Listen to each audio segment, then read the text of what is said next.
শহীদ রাষ্ট্রপতি জিয়াউর রহমানের নাম নিলে প্রতিদিন ব্যস্ত নিশ্চিত আমি বিশ্বাস করি। আমরা ধানের শীষে ভোট দিলে আমরা জান্নাত পাবো, এটা আমরা বলতে পারি।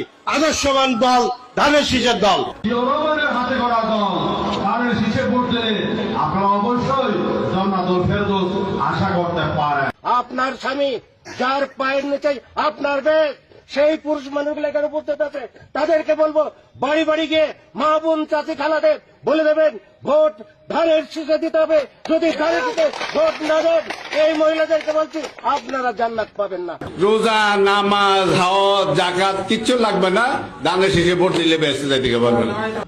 ওমর রাদিয়াল্লাহু আনহু চার খলিফার এক খলিফা, আমার নেতা শহীদ প্রেসিডেন্ট জিয়াউর রহমান চার খলিফার মতো একজন, আমার নেতা তারেক রহমান, হযরত আলী রাদিয়াল্লাহু আনহু, আমার নেতা মা ফাতেমা বেগম খালেদা জিয়া।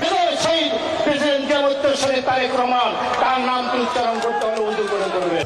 বেগম খালেদা জিয়া যার নাম উচ্চারণ করলে মুখটা পবিত্র হয়ে যায়।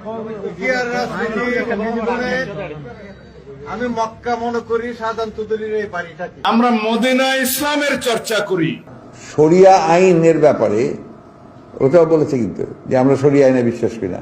মালিক আল্লাহ তাআলা, গজবের মালিক আল্লাহ তাআলা, কে কোথায় যাবে সেটা সিদ্ধান্ত একমাত্র আল্লাহ তাআলা নেবে। তাহলে যারা গিয়ে বলে যে তাদেরকে ভোট দিলে বেহেশতে যাবে, এটা কি হতে পারে? মুনাফিকি না, এটা রীতিমতন সেরেকি। এই সেরেকিওয়ালাদেরকে, যারা সেরেকি করে, এদেরকে বর্জন করতে হবে, মানুষকে সচেতন করতে হবে।